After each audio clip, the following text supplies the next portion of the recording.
شریعت بڑی ضروری ہے. جب تک گھر کے نظام کے اندر شریعت کا نظام لینا ہوگا, فلسفہ خدا نہیں ہوگا نا, اب ختم. اور اسلام کے اندر جو سب سے گندے کام ہے, جو سب سے گرے ہوئے کام ہے, وہ دو طرح کے ہیں, ایک شرک, ایک منافقت. یہ تو وہ کام ہے جن پر عبادت تو اللہ کے, آپ نے خاندان کی باتیں کرنی ہو, خاندان کے خلاف باتیں کرنی ہو, لوگوں پر تبصرے کرنے ہو, تو آپ کو گھنٹوں ٹائم پر آ گیا. اور اگر آپ نے بیٹھ کر اللہ کے کلام کو ڈسکس کرنا ہو, اللہ کی شریعت کے اصولوں کو ڈسکس کرنا ہو, رسول پاک صلی اللہ علیہ وسلم کی زندگی کو ڈسکس کرنا ہو, اگر اسلام کے اندر مرد اور عورت میں سچ اور حق کہنے اور اس کے لیے اسٹینڈ کرنے کی طاقت دینا ہوگی, تو وہ تو بیرا غرق کر دے گا, وہ کھا دے گا پورے اسلام کے نظام کو, وہ تو نسل تباہ کر جائے گا, چاہے وہ عورت ہو چاہے مرد ہو. یہ کہانیاں کرانا چھوڑ دیں. السلام علیکم to all the views here. آج کا ٹاپک ہے شریعت کے بارے میں.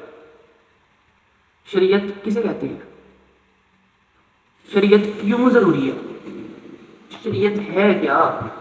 تو میں آپ کو اسی کے بارے میں بتاتا چلتا ہوں. شریعت کا جب تک ہمیں کنسیپٹ کلیئر نہیں نہ ہوگا, تب تک ہمیں پتہ کچھ بھی نہیں چلے گا. کہ اکثر آپ نے سنا ہوگا کہ جتنے مذہبی لوگ ہوتے ہیں نا, ان کی باتوں میں کہیں نہ کہیں جو لفظ استعمال ہوتا ہے وہ شریعت کا ہوتا ہے. تو ہمیں تو جہاں تک بتایا جاتا ہے وہ یہ کہ شریعت اللہ کے حکم کو کہتے ہیں, کہانی ختم. اب اللہ کے کام میں بہت سی جگہوں پہ ایکسیپشنز بھی ہیں, کیونکہ وہ بھی شریعت میں آئیں گی. پھر شریعت کیا ہے, کیسے پتہ چلے گا؟ میں آپ کو بتاتا چلوں کہ شریعت جو ہے نا, اصل میں یہ اللہ کے وہ احکام جو اللہ نے نوع انسانی پر اور نوع انسانی میں ایمان والوں پر لازمی فرض عین قرار دینے تھے نا, ان کو شریعت کا نام دیا گیا. لیکن شریعت کو جسٹیفائی کرنا ہو تو کیسے کریں گے؟ تو جسٹیفیکیشن کے لیے اتنا سا logic, I think it's more than enough کہ اللہ تعالیٰ نے اپنے احکام کو لازمی قرار دینے کے لیے ایک نمونہ پہلے تیار کیا, ماڈل تیار کیا ہمارے لیے, تمام نوع انسانی کے لیے قیامت تک. انہیں کہہ دیا گیا نبی اور رسول. پھر جب اللہ نے شریعت کے تمام اصولوں کو مکمل کرنا تھا, تو اللہ تعالیٰ نے تکمیل دینے کے لیے جس نمونے کو تیار کیا اس کا نام ہے محمد مصطفیٰ صلی اللہ علیہ وسلم. اور اب رسول پاک صلی اللہ علیہ وسلم کے قولی, فعلی, عملی, علمی, لسانی, قلبی, روحانی اور اس طرح بے تحاشا معاملات میں جس طرح سے آپ غور و فکر کر سکتے ہو, اور جس طرح سے آپ کی زندگی کے زاویے کھینچے جاتے ہیں, ان تمام معاملات میں جن کو دے کر ہم نے زندگی کا اصول اور زندگی کا نظام چلانا ہے نا, ان کا نام محمد مصطفیٰ صلی اللہ علیہ وسلم. لہٰذا جب کوئی لفظ شریعت کا استعمال کر رہا ہے نا, تو یہ کہنا کہ شریعت کیا لگایا ہے, تو پہلے غور و فکر کر لو کہ شریعت کا معنی مفہوم ہے کیا, اس کے پیچھے کون سی ہستی بیٹھی ہوئی ہے جن کی بنیاد پر لفظ شریعت کو اخذ کیا گیا ہے. لہٰذا اللہ کے وہ احکام جو رسول پاک صلی اللہ علیہ وسلم نے ہمیں کر کے بھی دکھائے, بتائے بھی, اور ہمیں سمجھائے بھی اور سکھائے بھی, اور تمام کے تمام اصولوں کا نام شریعت ہے. لہٰذا شریعت کے لفظ کو اتنا فار گرانٹیڈ نہ لیا جائے. اصل میں ہماری کمیونٹی کی جو تباہی ہے اس کی وجہ بھی تو یہی بنی ہے نا, کہ ہم لوگ ہر اس لفظ سے چرتے ہیں جس کا تعلق اسلام کے ساتھ ستھرا ہو. آپ پرانی تعلیمات کی بات کر لو تو ہم تھک جاتے ہیں, بور ہو جاتے ہیں. آپ عبادات کی بات کر لو تو عبادات میں ہمارے اپنی پوائنٹ آف ویوز نکل آتے ہیں. پوائنٹ آف ویوز جو ہمارے الگ ہیں وہ صرف علم کی بنیاد پر ہو سکتے ہیں, عمل کی بنیاد پر قطعا نہیں ہو سکتے. کیونکہ عمل وہی ہوگا جو رسول پاک صلی اللہ علیہ وسلم نے کیا اور کہا کرنے کو. دائرہ اسلام کی حدوں کو بڑھائیں گے تب بھی ہم آؤٹ آف اسلام ہو رہے ہیں, اور اگر کم کریں گے تب بھی آؤٹ آف اسلام ہو رہے ہیں, چاہے وہ پھر انسان کے انفرادی معاملات ہوں یا اجتماعی معاملات ہوں. شریعت کوئی بہت انوکھی, کوئی اوکھی چیز نہیں ہے, کوئی اوکھا نام نہیں ہے, کوئی مشکل نام نہیں ہے. بڑا انسان, ایک عام انسان کے لیے, اس کی آسانی کے لیے اللہ تعالیٰ نے اصول بنا دیے کہ تم اگر زندگی کو ان زاویوں پر اور ان اصولوں پر لے کر چلتے ہو نا, تو تمہاری زندگی قطعاً کبھی بھی اس دھوکے میں یا اس تکالیف میں نہیں جائے گی, اس کا تمہیں ادراک نہیں. اور شریعت کے اصولوں میں جو سب سے بڑا اصول مجھے پسند ہے نا, وہ پتہ کون ہے؟ وہ صبر و شکر کا ہے. صبر و شکر کا اصول ایک ایسا بہترین قسم کا اللہ بڑی عزت نے بنا کے دے دیا ہے نا, کہ آپ رہتی دنیا کے اندر جس بھی حال میں ہو, اگر آپ خالص ہو کر اللہ کے آگے صبر اور شکر کا پیمانہ لیے بیٹھے ہو نا, تو ناکام نہیں ہونے والے. جو مرضی ہو جائے ناکام نہیں ہونے والے. ایسا اللہ تعالیٰ نے زاویے کھینچ دیے ہیں اسلام کے اندر, نظام کے اندر. اسلام خود میں کیا ایک نظام دین ہے نا, ایک ایسا نظام جو خالص اللہ کا ہے, اور جس میں کیا جانے والا ہر عمل اللہ ہی کے لیے ہوگا. اور اسلام کے اندر جو سب سے گندے کام ہے, جو سب سے گرے ہوئے کام ہے, وہ دو طرح کے ہیں, ایک شرک, ایک منافقت. یہ دو وہ کام ہیں جن پر لبادے تو ہم اللہ کی اور دیتے ہیں اللہ کے نام کے، لیکن حقیقتیں بالکل الٹ ہوتی ہیں، الٹ نہیں ہوتی بلکہ گندی ہوتی ہیں. اور ہم تو اپنی زندگی کے تقریباً ہر پیمانے میں اگر خود کو غور کریں تو ہم کہیں نہ کہیں منافقت اور شرک کا لبادہ ہو رہے ہیں. ہم معلوم نہیں ہے وہ الگ بات ہے، لیکن معلوم کیوں نہیں ہے یہ بڑا ضروری سوال ہے، کیونکہ اللہ تعالیٰ نے تو ہر چیز لے کے بھیجا نا ہمیں. ہم اتنے مصروف کیسے ہو گئے کہ ہم اللہ کا کلام کھولنے سے، اس کو سمجھنے سے، اس کو سیکھنے سے ہی پرے ہو گئے ہیں. آپ نے خاندان کی باتیں کرنی ہو، خاندان کے خلاف باتیں کرنی ہو، لوگوں پر تبصرے کرنے ہو تو آپ کا گھنٹوں ٹائم پر آ ہے.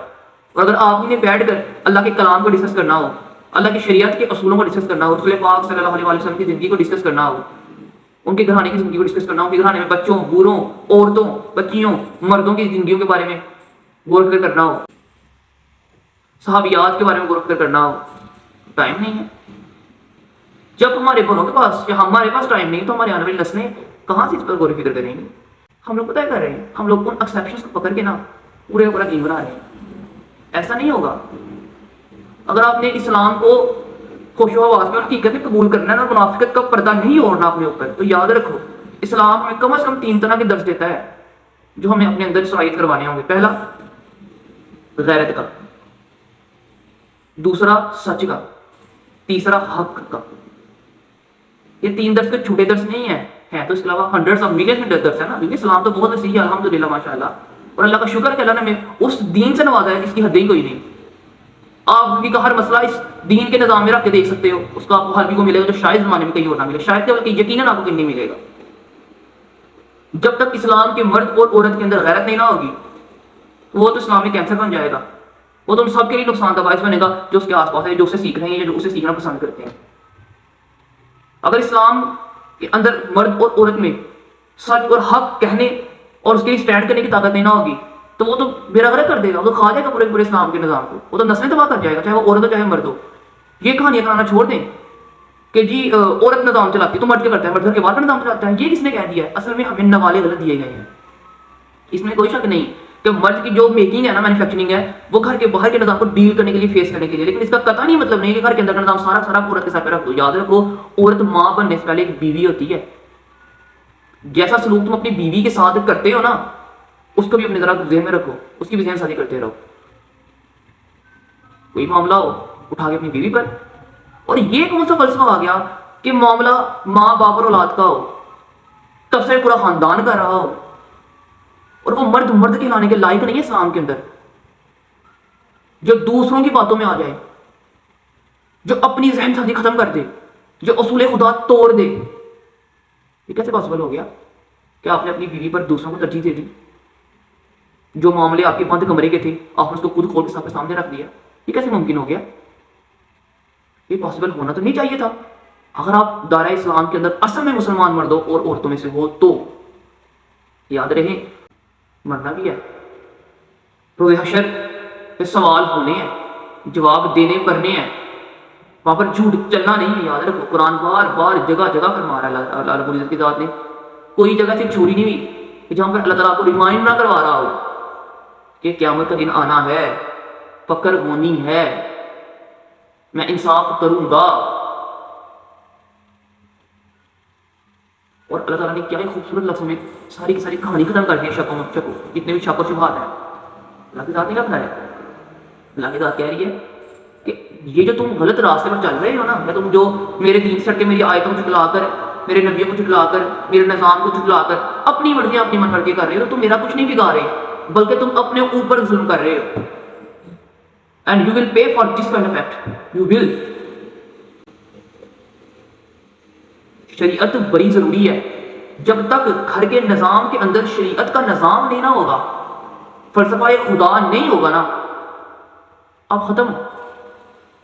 آپ جو مرضی کر کے دیکھ لو، کیونکہ جہاں پر شریعت کے اصولوں کی دھجیاں اڑ رہی ہوتی ہیں نا، وہاں پر جب شریعت آتی ہے نا تو انتہائی ہلچل مچی ہوتی ہے اس نظام کے اندر. یہ پاور ہے شریعت کی، لیکن شریعت صرف اندھی تقلید کا نام نہیں، علم کا نام ہے. پہلے یہ بھی یاد رکھو، علم ہوگا تو تم شریعت کے اصولوں پر چل سکو گے. اور شریعت سے مراد وہ لاجکس ہیں کیونکہ شریعت مکمل ایک دلیل کی بنیاد پر ہے. آپ انیہ کچھ نہیں کر سکتے آنکھیں باندھ کے جہاں پر ٹکٹ چلے گئے تو اس کو شریعت کا نام نہیں، ایسا نہیں ہے.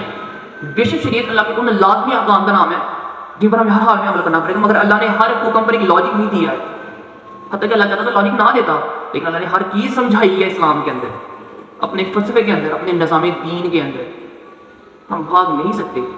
اگر ہم راہ فرار اختیار کریں گے تو ہم منافقت کا لباس اوڑھ لیں گے، اور اگر ہم حد سے تجاوز کر لیں گے تو ہم کہیں نہ کہیں مشرک بننا شروع ہو جائیں گے۔ یاد رکھو، ہر وہ عمل جو خاص صرف اللہ کے لیے ہے نا، وہ ہم کسی اور کو اس کا عہدہ نہیں دے سکتے، جو مرضی ہو جائے، قطعا نہیں دے سکتے ہیں۔ دنیا کے بنائے ہوئے تمام رشتوں کی ایک ایک حدیں ہیں جو اللہ نے مقرر کی ہیں۔ آپ جس رشتے کی حد کو تجاوز کرو گے، آپ اس کو اللہ سے اوپر لے جاؤ گے، اور اللہ سے اوپر لے جانے کا مطلب ہم سب کو بڑے اچھے سے پتا ہے۔ لہذا کوشش کریں کہ اسلام میں اسلام کے اصولوں کی اور رسول پاک صلی اللہ علیہ وسلم کی کاوش اور محنت کی دھجیاں نہ اڑائی جائیں۔ کوشش کریں گے نا تو ممکن بھی سب کچھ ہو جائے گا، بے شک۔ جزاک اللہ۔